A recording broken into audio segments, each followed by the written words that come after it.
दोस्तों आज हम जिस फिल्म को एक्सप्लेन करने वाले हैं उस मूवी का नाम है प्रिजनर 77। ये फिल्म 2022 में रिलीज हुई थी और इस फिल्म की IMDb रेटिंग 6.9 है। मूवी की शुरुआत में हम कुछ कैदियों को एक वैन से उतरते हुए देखते हैं जिन्हें बार्सिलोना जेल में लेकर आया गया है। इन्हीं लोगों में एक कंपनी का असिस्टेंट अकाउंटेंट मैनुअल भी शामिल होता है जिसे गबन के इल्जाम में गिरफ्तार किया गया है, लेकिन वह अभी अंडर ट्रायल है। मैनुअल को यहाँ और भी बहुत सारे कैदी दिखाई देते हैं जिनमें से एक करीबन 16 साल का लड़का रूबी भी शामिल है। मैनुअल सोचता है कि पता नहीं इस बच्चे को किस क्राइम के लिए यहाँ लेकर आया गया है। वो हमदर्दी जताते हुए उसे एक सिगरेट देता है। तभी एक वार्डन आता है और रूबी को बुरी तरह मारने लगता है। मैनुअल से ये बर्दाश्त नहीं होता। वो उस लड़के की पिटाई का विरोध करता है और कहता है कि ये नियमों के खिलाफ है, लेकिन वार्डन मैनुअल को एक थप्पड़ रसीद कर देता है और कहता है कि इस जेल में केवल मेरा कानून चलता है। इसके बाद वो लोग रूबी को वहां से ले जाते हैं। अब नए लाए गए सभी कैदियों को एक अलग कमरे में ले जाकर उनके सारे कपड़े उतरवा दिए जाते हैं और उनकी तलाशी ली जाती है। वहाँ के जेल सुपरिटेंडेंट डोमिंगो की नज़र मैनुअल के सूट पर होती है। वो मैनुअल से सूट का सौदा करना चाहता था, लेकिन मैनुअल के कपड़े बहुत कीमती होते हैं, इसीलिए वह उन्हें बेचने से इनकार कर देता है। डोमिंगो के जाने के बाद वहाँ जेल का एक अधिकारी आता है और मैनुअल से कहता है कि अच्छा होता कि तुम इन कपड़ों को बेच देते, क्योंकि वैसे भी वो लोग तुमसे ये कपड़े छीन लेंगे। लेकिन मैनुअल उसकी बात पर ज्यादा ध्यान नहीं देता। इस जेल में सभी लाए गए नए कैदियों को 14 दिन के आइसोलेशन में रखा जाता है, क्योंकि अगर किसी कैदी को कोई संक्रामक बीमारी हुई तो वो दूसरे लोगों में ना फैले। इसी लिहाज से मैनुअल भी आइसोलेशन में है, जहां सभी कैदियों को बिछाने के लिए मुफ्त में मैट्स मिलते हैं। वहीं मैनुअल से इसके लिए पैसे मांगे जाते हैं। दरअसल ये कपड़े बेचने के लिए उस पर दबाव बनाने की तरकीब है, लेकिन मैनुअल इसके लिए तैयार नहीं था और पैसे उसके पास है नहीं। ऐसे में उसे बगैर मैट्स के ही लेटना पड़ता है। यहाँ उसे ओढ़ने के लिए गंदा सा कंबल दिया जाता है और एक आधा बाल्टी गंदा सा पानी होता है जिसे उसे पीना भी है और उसी में नहाना भी है। रात भर खटमल मैनुअल का खून चूसते रहते हैं जिससे वो सो नहीं पाता। इन हालातों से मैनुअल बहुत ज्यादा इरिटेट हो जाता है।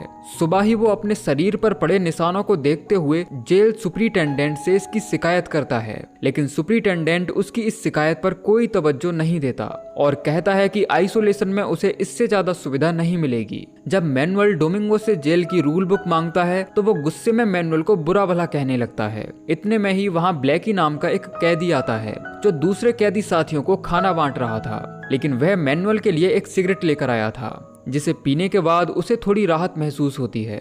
अब अगले दिन जेल में उससे सरकारी वकील मिलने के लिए आता है जो उसे कंपनी द्वारा उस पर लगाए गए गबन के चार्जेस के बारे में बताने लगता है। मैनुअल कहता है कि उस पर लगाए गए सभी आरोप झूठे हैं, लेकिन सरकारी वकील उसकी एक नहीं सुनता। वो उसे बताता है कि उसने जो जुर्म किया है उसके लिए उसे 4 से लेकर 8 साल तक की सजा हो सकती है। ये बात सुनकर मैनुअल बहुत ज्यादा उदास हो जाता है, क्योंकि उसके साथ इस काम में कंपनी के मालिक का बेटा भी शामिल था।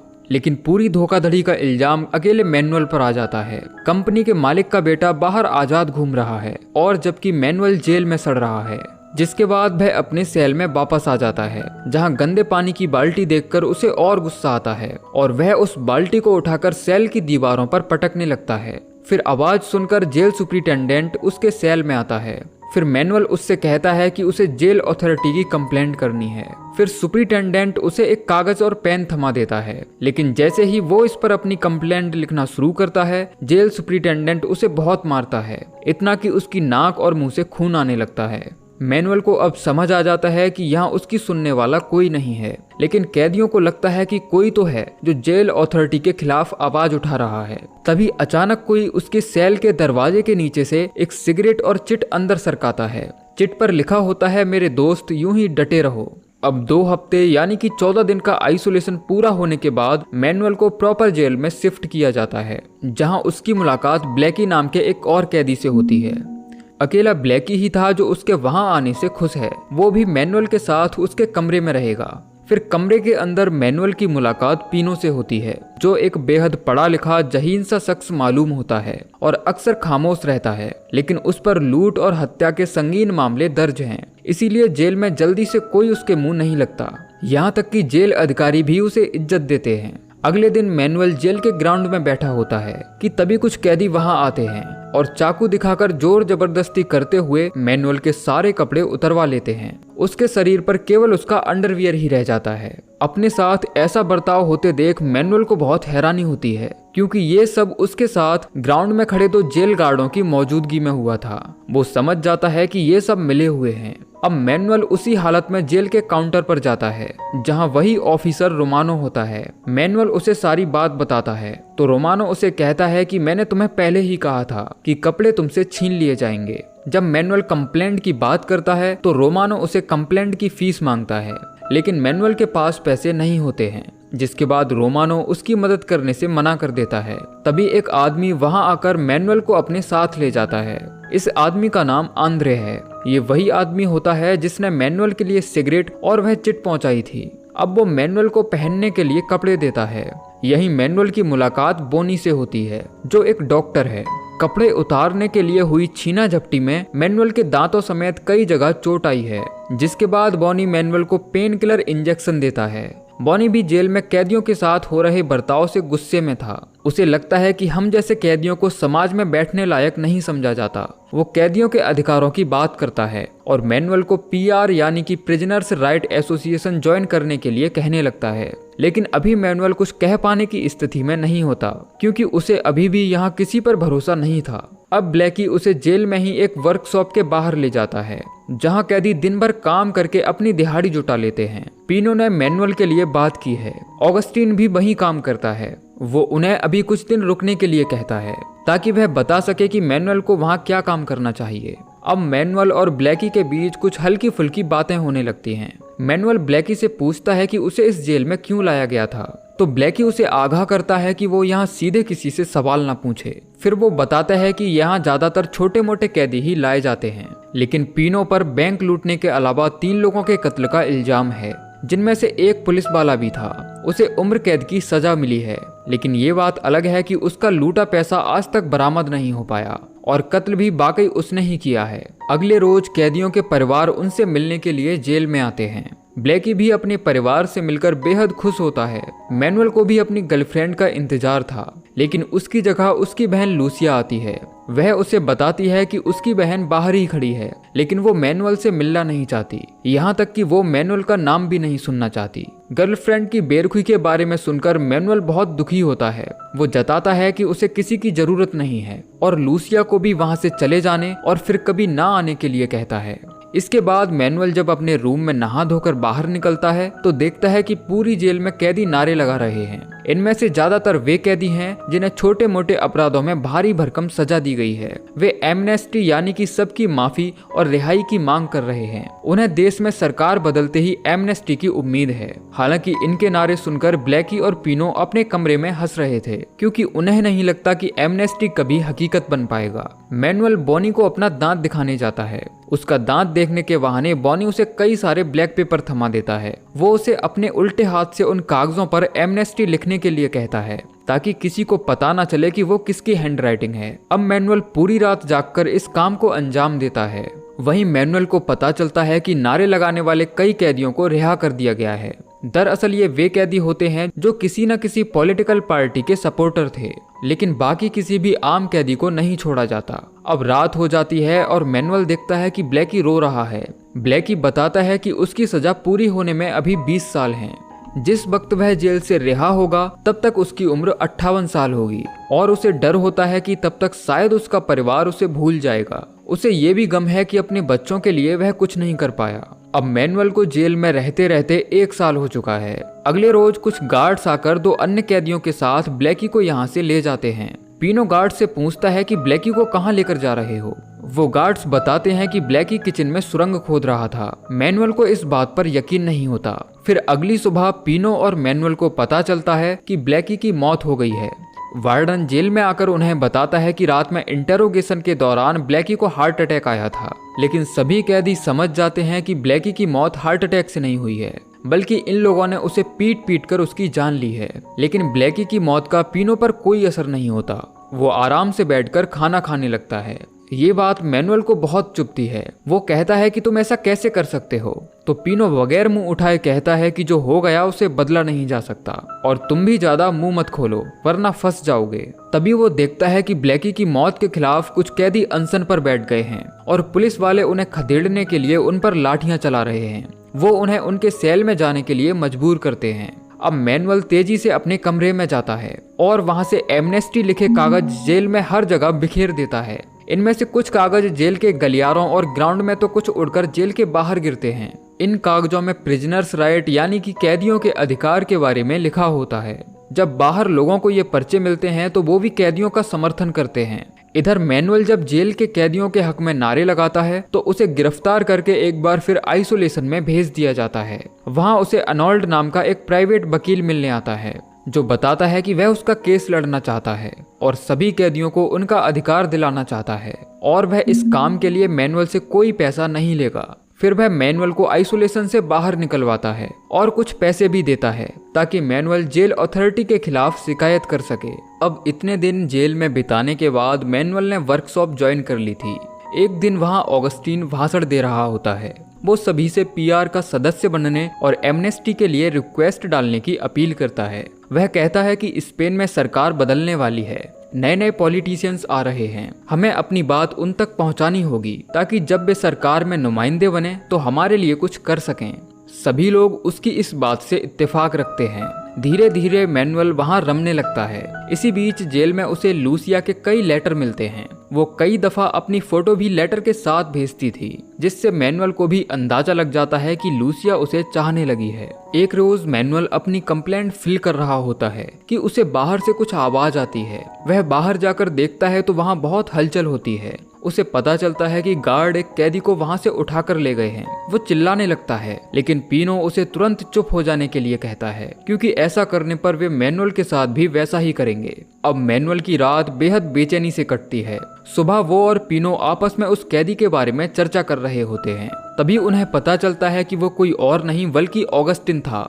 दरअसल ऑगस्टिन जेल अथॉरिटी के खिलाफ एक प्रिजनर्स राइट मूवमेंट को शुरू करने वाला था जिसका उन्हें पता चल जाता है। अब बॉनी और बाकी के तमाम कैदी अपने बाजू पर कट लगाकर इसका विरोध करते हैं। उनकी देखा देखी मैनुअल भी अपने कमरे से चाकू लाकर अपनी वाह काट लेता है। उन्हें ऐसा करते देख पीनो चुपचाप अपने कमरे में चला जाता है लेकिन सभी कैदी मांग करते हैं कि उन्हें ऑगस्टिन की सच्चाई बताई जाए। तभी जेल सुपरिटेंडेंट डोमिंगो वहां आ जाता है और बताता है कि ऑगस्टिन को एक दूसरी जेल में शिफ्ट किया गया है। लेकिन सभी कैदी समझ जाते हैं कि ये लोग ऑगस्टिन की भी जान ले चुके हैं। अब बॉनी डोमिंगो को सभी कैदियों के सुसाइड कर लेने का डर दिखाकर वहां वार्डन को बुलाने के लिए कहता है। जब वार्डन वहां आता है तो देखता है कि सभी कैदियों ने अपने हाथ पर काट लिया है जिसे देखकर वह काफी डर जाता है और उनसे पूछता है कि तुम लोग क्या चाहते हो। बॉनी उसे बताता है कि उन्हें एक डॉक्टर चाहिए और जेल के अंदर प्रेस को बुलाया जाए। अब वार्डन ना चाहते हुए भी दोनों चीजों का बंदोबस्त करता है।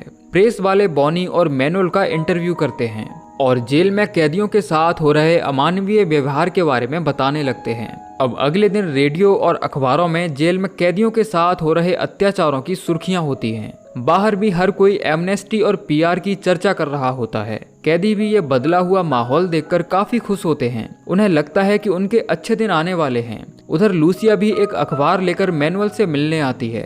वो उसे बताती है कि चुनाव में एक ऐसा नया कैंडिडेट खड़ा हो रहा है जिसका दावा है कि वो जीतने पर जेल के सारे सड़े गले नियमों को बदल देगा।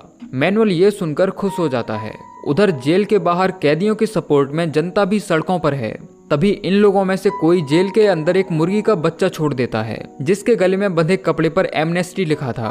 उसे पकड़ने के लिए जेल गार्ड्स को खूब मेहनत करनी पड़ती है। ये देख पीनो और मैनुअल खूब हंसते हैं। अब धीरे धीरे दोनों में दोस्ती हो जाती है। अब पीनो भी कैदियों के हक में जेल के नियम बदले जाने की लड़ाई लड़ने का फैसला करता है लेकिन वह जानता है कि इस काम के लिए उन्हें सभी कैदियों की मदद चाहिए। इसीलिए वह और भी कैदियों को इस मुहिम में शामिल करना चाहता था जिसके लिए वह मैनुअल और बॉनी के साथ जेल के दूसरे हिस्से में जाता है जहां बेहद खतरनाक कैदियों को रखा जाता है। यही लोग जेल में शराब सिगरेट वगैरह की सप्लाई भी करते हैं जिनके सरदार का नाम माइकल होता है। तभी वहां मैनुअल की नजर रूबी पर पड़ती है। पीनो माइकल से पीआर की जंग में शामिल होने के लिए साथ मांगता है और कहता है कि हम जेल के अंदर आग लगाएंगे ताकि प्रेस तक हमारी बात पहुंच सके। लेकिन शराब के नशे में डूबा माइकल उसका साथ देने से इनकार कर देता है। वह कहता है कि मैं जेल के अंदर ही खुश हूँ, क्योंकि जेल के अंदर उसे सब सुख सुविधा मुहैया कराई जा रही थी। तभी पीनो अपनी जेब से एक अंगूठी निकालता है और कहता है कि ये उसके बेटे ऑगस्टिन की है, जो अब मारा जा चुका है। वह उसे बताता है कि ऑगस्टिन को मारने वाला कोई और नहीं बल्कि डोमिंगो है, और ये अंगूठी उसने उन्हीं कैदियों से शराब के बदले हासिल की है जिन्होंने ऑगस्टिन का मर्डर किया है। माइकल उसकी इस बात पर भरोसा नहीं करता, तो पीनो अंगूठी वहीं छोड़कर वहां से चला जाता है। उनके जाने के बाद माइकल जब अंगूठी को गौर से देखता है तो अंगूठी वाकई ऑगस्टिन की होती है, जिसे देखने के बाद वह रोने लगता है और डोमिंगो समेत बेटे की मौत के लिए जिम्मेदार लोगों को मिटाने का फैसला करता है। इसीलिए अब वह पीनो के साथ था। इसी बीच कोई पीनो और माइकल की मुलाकात और इरादों के बारे में जेल अथॉरिटी को इन्फॉर्म कर देता है। कुछ पुलिसकर्मी आकर उनकी सेल में रेड मारते हैं और उनके सामान में आग लगा देते हैं। अब अगले दिन पीनो और मैनुअल जब गलियारे में खड़े थे, तभी वे देखते हैं कि एक कैदी मिर्गी के दौरे का बहाना करके गार्ड रूम में गिर गया है। और जैसे ही एक गार्ड उस कैदी को देखने आता है तो वह कैदी उसे चाकू की नोक पर अपने कब्जे में ले लेता है और उसे काउंटर के पास लेकर जाता है। फिर वह कहता है कि यहाँ के सारे बैरियर्स को हटा दो। वहाँ बैठा गार्ड ये देखकर हेडक्वार्टर को फोन करने के लिए लपकता है, लेकिन तभी 2 कैदी काउंटर में आग लगा देते हैं।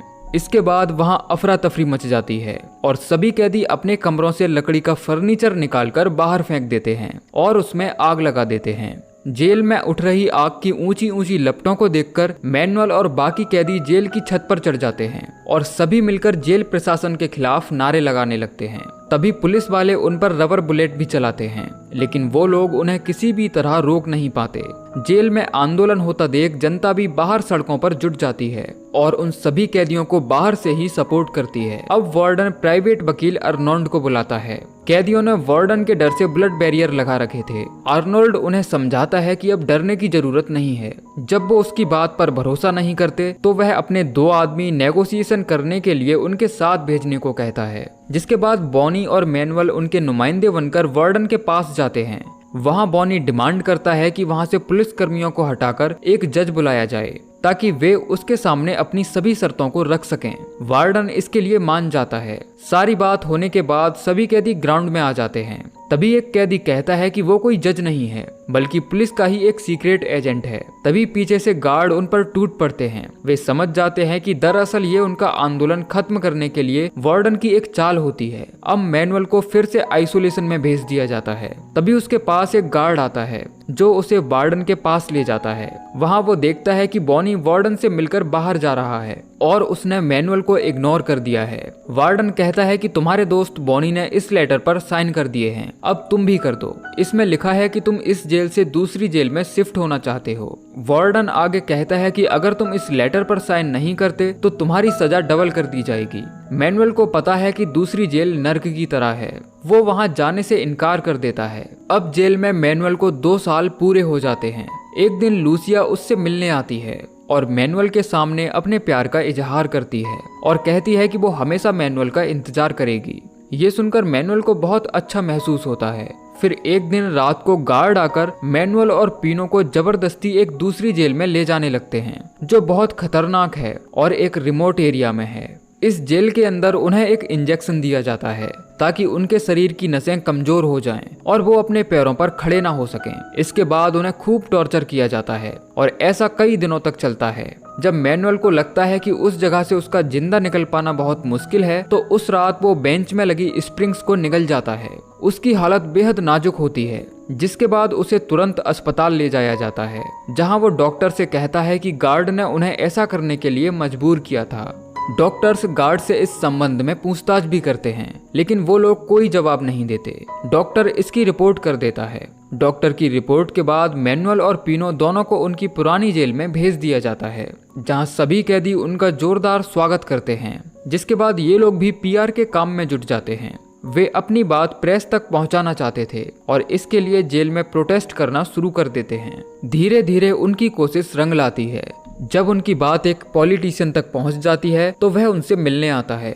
मैनुअल उनसे जेल में कैदियों पर हो रहे सारे अत्याचारों के बारे में बात करता है और कहता है कि ये सब कोई और नहीं बल्कि वहाँ का वार्डन और गार्ड्स कर रहे हैं। वह बताता है कि वे दोनों बाहर जो बातें करते हैं जेल के हालात बिल्कुल उससे उल्टे हैं। मैनुअल वहाँ एमनेस्टी की बात भी दोहराता है। ये सारी बातें न्यूज़पेपर में छप जाती हैं और हर जगह एमनेस्टी की बात होने लगती है। उनकी एमनेस्टी एप्लीकेशन भी सरकार के पास पहुंच गई थी, जिसके बाद जेल के कैदियों को एक बार फिर अपने अच्छे दिन आने की उम्मीद नजर आती है। इसी बीच ग्राउंड में मैनुअल की निगाह रूबी पर पड़ती है, जो डीमेंगो से कुछ बात कर रहा होता है। ये देखकर मैनुअल चौंक जाता है। फिर रात में वह सिगरेट लेने के बहाने माइकल से मिलता है और उसे डीमेंगो और रूबी की मुलाकात के बारे में बताते हुए किसी साजिश का अंदेशा जताता है। अभी दोनों बात कर ही रहे होते हैं कि कमरे के दरवाजे पर दस्तक होती है। वहाँ रूबी का एक और साथी कैंपस दिखाई देता है, जो माइकल के लिए एक गिफ्ट लाया था। माइकल उसे बदले में एक बियर की बोतल देता है, लेकिन इससे पहले कि वह बोतल दे पाता रूबी वहाँ आ जाता है और माइकल के पेट में चाकू घोंपकर उसे जान से मार डालता है। दरअसल माइकल को ड्रग्स की वजह से मारा गया होता है। ये देखने के बाद मैनुअल बहुत घबरा जाता है। दरअसल माइकल को वार्डन ने ही मरवाया है। इसके लिए उसने रूबी को उसके सामान का लालच दिया है। अब कैंपस मैनुअल को जैसे ही मारने के लिए बढ़ता है कि रूबी उसे रोक लेता है और मैनुअल से कहता है कि अब हमारा हिसाब बराबर हुआ। उसे याद है कि मैनुअल ने उसके लिए आवाज उठाई थी। रूबी उसे सिगरेट देना चाहता है, लेकिन मैनुअल जल्दी से वहां से निकल जाता है। अब मैनुअल को इस जेल में 3 साल हो गए हैं, लेकिन यहाँ उसका जी नहीं लगता। तभी पीनो उसके पास आता है और उसे वहां लेकर जाता है जहां सभी लोग बैठकर टीवी देख रहे थे। उसमें खबर चलती है कि सरकार ने एमएसटी की एप्लीकेशन को रिजेक्ट कर दिया है। ये सुनकर मैनुअल समेत सभी कैदियों की उम्मीदें टूट जाती हैं, जिसके बाद वो लोग धरना प्रदर्शन करने लगते हैं। मैनुअल को भी अब आगे की कोई राह नजर नहीं आती। वह ग्राउंड में बैठा होता है कि वहां एक गार्ड आकर प्रिजनर राइट्स को लेकर उसका मजाक उड़ाने लगता है। इस बात से मैनुअल को बहुत गुस्सा आ जाता है और वह उस गार्ड को बुरी तरह मारने लगता है, जिसके बाद मैनुअल को सजा देने के लिए उसे आइसोलेशन में बंद कर दिया जाता है और वहां का टर्म पूरा होने के बाद पीनो मैनुअल को वहां से लेकर जाता है। इसी तरह उसे इस जेल में कुछ और समय गुजर जाता है। फिर एक दिन पीनो मैनुअल को लेकर जेल के हॉस्पिटल वार्ड में जाता है, जहां दरअसल एक लिफ्ट है और इस लिफ्ट का फिलहाल कोई इस्तेमाल नहीं करता। जल्द ही इसका रिनोवेशन होने वाला है। अब पीनो नकली चाबी के सहारे मैनुअल को लेकर बेसमेंट में जाता है।